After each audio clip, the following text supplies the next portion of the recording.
7ویں منزل زرود۔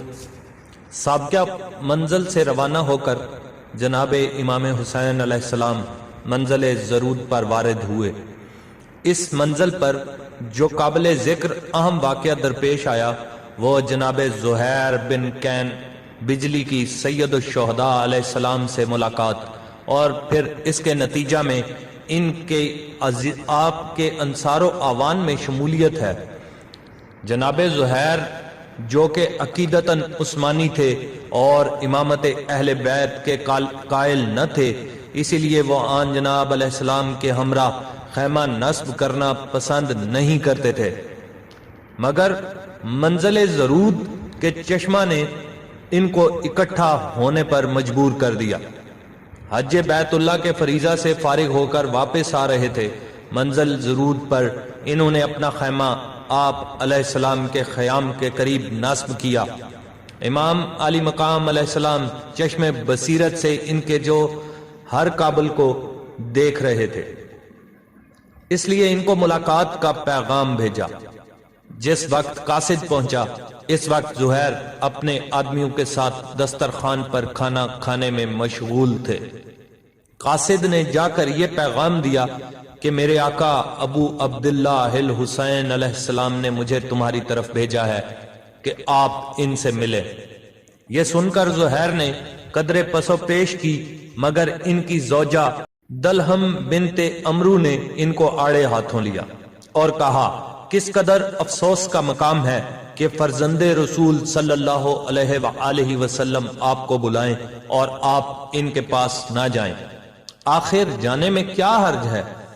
جائیں اور ان کی بات سنیں اور پھر واپس آ جائیں۔ چنانچہ جناب زہیر خدمت امام علیہ السلام میں حاضر ہوئے۔ امام علیہ السلام کی نظر کیمیا اثر نے ان کی کایا پلٹ دی۔ جب تھوڑی دیر کے بعد زہیر واپس اپنے خیمہ میں پہنچے تو ان کا چہرہ فرت مسرت سے تمتما رہا تھا۔ اس نے حکم دیا کہ میرے خیمہ کو جناب امام حسین علیہ السلام کے خیام کے ساتھ نصب کیا جائے، اور پھر اپنی زوجہ کو کافی مال و اسباب دے کر اس کے بعض رشتہ داروں کے ہمراہ یہ کہہ کر میکے بھجوا دیا کہ میں نہیں چاہتا کہ میری وجہ سے تجھے کوئی گزند پہنچے۔ وہ نیک بخت اٹھی اور ان کو روتے ہوئے الوداع کیا اور یہ دعا کرتے ہوئے کہا، خدا آپ کا حامی و ناصر ہو۔ یہ استدعا کی کہ بروز حاشر مجھے حسین علیہ السلام کے جد نامدار صلی اللہ علیہ وآلہ وسلم کی بارگاہ میں فراموش نہ کرنا۔ کم کی ایک روایت سے ظاہر ہوتا ہے کہ زوجہ زہیر ان کی شہادت تک کربلا میں موجود تھی۔ پھر اپنے ساتھیوں سے فرمایا، میں نے تو حضرت امام حسین علیہ السلام کا ساتھ دینے اور بوقت ضرورت ان پر اپنی جان قربان کرنے کا فیصلہ کر لیا ہے۔ تم میں سے جو اس مہم میں میرے ساتھ شریک ہونا چاہے بسم اللہ، ورنہ اس کی اور میری یہ آخری ملاقات ہے، وہ بے شک علیحدہ ہو جائے۔ جس طرح جناب زہیر نے حمایت دین و حفاظت امام مبین علیہ السلام میں جان بازی اور جان نثاری کا حق ادا کیا، وہ تاریخ کربلا کا سنہری باب ہے۔ 8ویں منزل صلبیہ۔ منزل زرود سے روانہ ہو کر امام علیہ السلام دوسرے روز شام کو منزل صلبیہ کے مقام پر قیام فرمایا، اور نظر بظاہر حالات اسی منزل پر پہلی بار امام علیہ السلام کو حضرت مسلم علیہ السلام و حانی کی شہادت کے واقعہ حائلہ کی اطلاع ملی۔ اصل واقعہ یوں ہے کہ بنی اسد کے دو شخص عبداللہ بن سلیمان اور منظر بن مشمعل بیان کرتے ہیں کہ جب ہم فریضہ حج کی ادائیگی سے فارغ ہوئے تو ہمارا مقصد یکساں یہ تھا کہ جتنا جلدی ممکن ہو امام حسین علیہ السلام سے جا کر ملحق ہوں اور حقیقت حالات سے آگاہی حاصل کریں۔ چنانچہ ہم بڑی تیزی سے منازل سفر طے کرتے ہوئے منزل زرود پر امام علیہ السلام کی خدمت میں پہنچ گئے۔ اسی اثنا میں ایک آدمی کوفہ سے آتا ہوا نظر آیا۔ امام علیہ السلام نے اسے دیکھتے ہی اس طرح رک گئے گویا اس سے مل کر کچھ حالات معلوم کرنا چاہتے ہوں۔ مگر اس شخص نے امام علیہ السلام کو دیکھ کر راستہ چھوڑ کر دوسری طرف کا رخ کر لیا۔ اس کے بعد امام علیہ السلام آگے نکل گئے۔ ہم نے باہم مشورہ کیا کہ اس شخص سے ضرور کوفہ کی تازہ صورتحال معلوم کرنا چاہیے۔ چنانچہ ہم جلدی جلدی اس شخص کے پاس پہنچے اور سلام کیا۔ اس نے جواب سلام دیا۔ ہم نے اس شخص کا نام و نسب دریافت کیا۔ اس نے کہا میں بنی اسد کے ساتھ تعلق رکھتا ہوں اور میرا نام بکر بن فلاں ہے۔ ہم نے اپنا تعارف کراتے ہوئے بتایا کہ ہم بھی اسدی ہیں۔ پھر ہم نے اس سے کوفہ کی تازہ صورتحال پوچھی۔ اس نے کہا مسلم و ہانی قتل کر دیے گئے ہیں اور میں اس وقت تک کوفہ سے باہر نہیں نکلا جب تک اپنی آنکھوں سے یہ ہولناک منظر نہیں دیکھا کہ جناب مسلم و ہانی کے پاؤں میں رسی بندھی ہوئی ہے اور ان کی لاشوں کو کوفہ کے بازاروں میں گھسیٹا جا رہا تھا۔ یہ دردناک خبر سن کر ہم واپس آئے اور امام علیہ السلام کے قافلہ میں آ کر شامل ہو گئے۔ جب امام علیہ السلام نے دوسرے روز شام کے وقت منزل صلبیہ پر قیام کیا تو ہم آپ کی خدمت میں حاضر ہوئے۔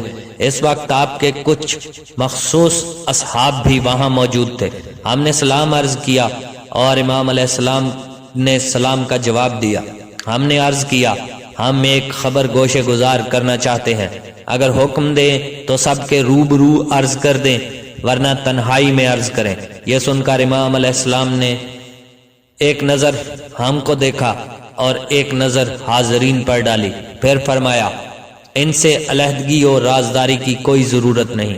اس وقت ہم نے عرض کیا کل شام آپ نے وہ آدمی دیکھا تھا جو کوفہ کی طرف سے آ رہا تھا؟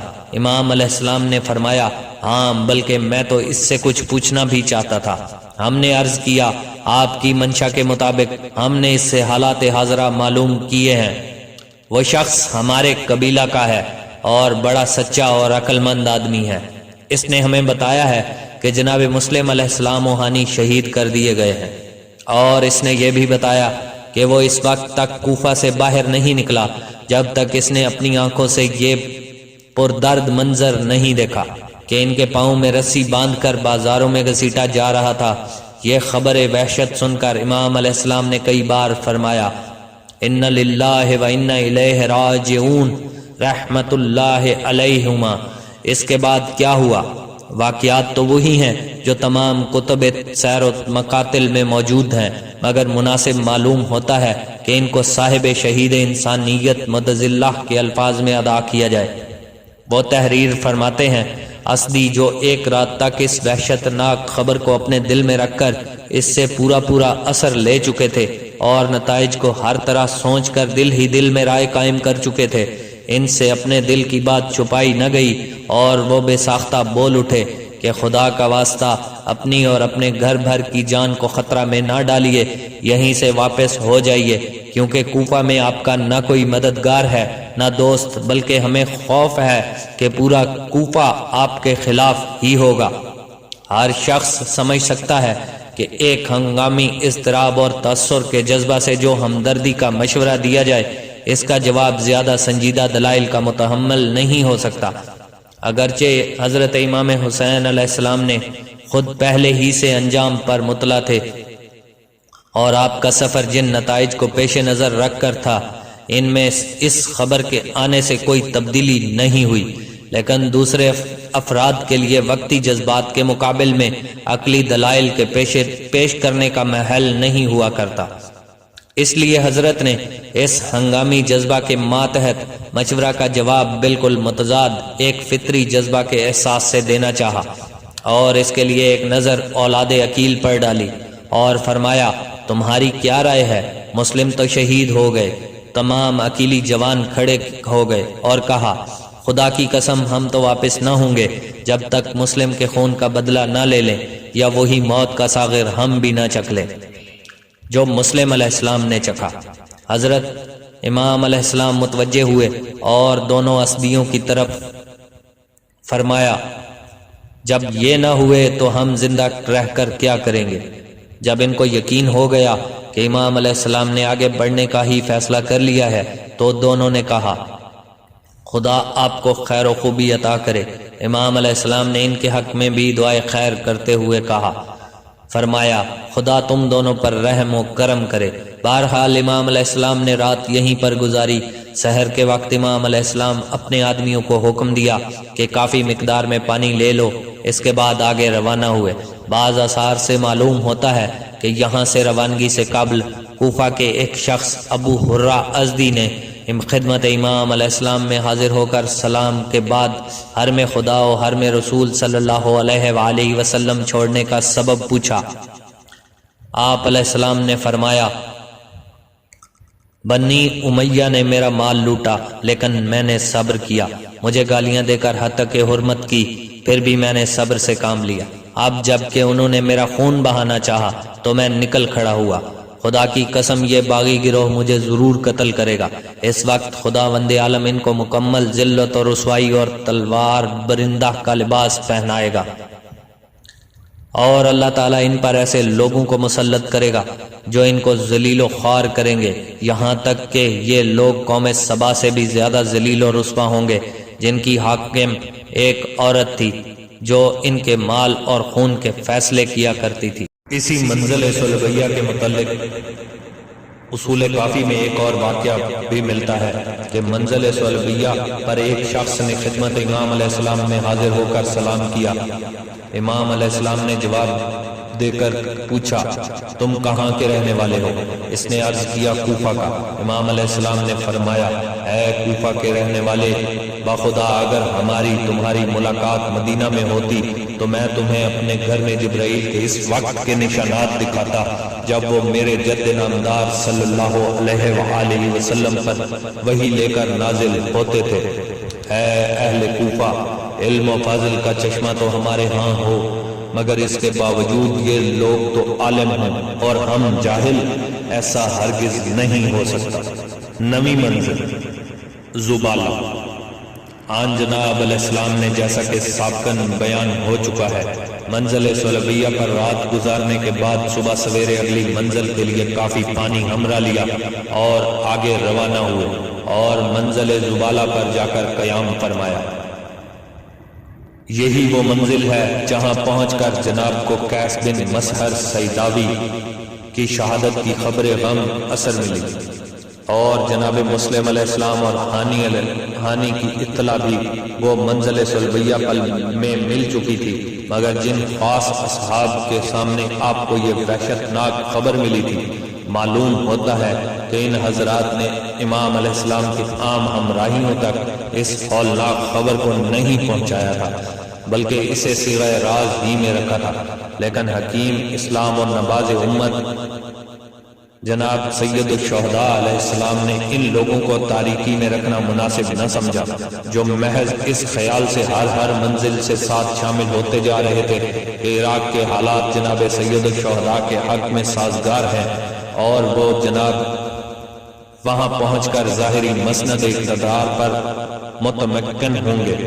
اس لیے جناب نے مناسب سمجھا کہ عام لوگوں کو صحیح صورتحال سے آگاہ کر دیا جائے تاکہ کوئی شخص کسی غلط فہمی میں مبتلا نہ رہے اور صرف وہی لوگ آپ کے ساتھ جائیں جو آپ کے عظیم مقصد سے متفق ہوں۔ چنانچہ آپ نے ایک تحریر پڑھ کر اہل قافلہ کو سنائی جس کا مضمون یہ تھا بسم اللہ الرحمن الرحیم۔ ہمیں یہ ہولناک خبر ملی ہے کہ مسلم بن عقیل، ہانی بن عروہ اور عبداللہ بن یکتر شہید کر دیے گئے ہیں، اور ہماری محبت اور نصرت کا ادعا کرنے والوں نے ہماری نصرت سے دست برداری اختیار کر لی ہے۔ اس لیے تم میں سے جو شخص واپس جانا چاہے وہ جا سکتا ہے، اس کے لیے کوئی حرج نہیں اور نہ ہی اس پر ہماری طرف سے کوئی ذمہ داری ہے۔ والسلام۔ امام علی مقام علیہ السلام کے اس اعلان کا وہی نتیجہ ظاہر ہوا جس کی توقع تھی کہ وہ لوگ جو صحیح صورتحال سے ناواقف تھے اور محض خوشائن توقعات کے ماتحت ہمراہ ہو گئے تھے، علیحدہ ہو کر دائیں بائیں طرف روانہ ہو گئے، اور راستے میں شامل ہونے والوں میں سے سوائے چند آدمیوں کے صرف وہی لوگ آپ کے ہمراہ باقی رہ گئے جو مکہ و مدینہ سے آپ کے ساتھ آئے تھے۔ سید اجل سید بن طاؤس نے لکھا ہے کہ جب حضرت سید الشہداء علیہ السلام کو منزل زبالہ میں جناب مسلم کی اطلاع شہادت ملی تو اس وقت جناب مسلم کی شہادت کی وجہ سے اس قدر آواز گریہ و بکا بلند ہوئی کہ معلوم ہوتا تھا کہ صدائے نالہ و شیون سے وہ جگہ بھی کانپ رہی ہے۔ اور جناب سید الشہداء علیہ السلام نے روتے ہوئے فرمایا خدا مسلم علیہ السلام پر رحم فرمائے کہ وہ خدا کے روح و ریحان اور اس کی جنت و رضوان کی طرف منتقل ہو گئے۔ جو کچھ ان کے ذمہ تھا وہ اسے پورا کر چکے، اب جو کچھ ہمارے ذمہ ہے وہ باقی ہے۔ اس کے بعد چند اشعار پڑھے۔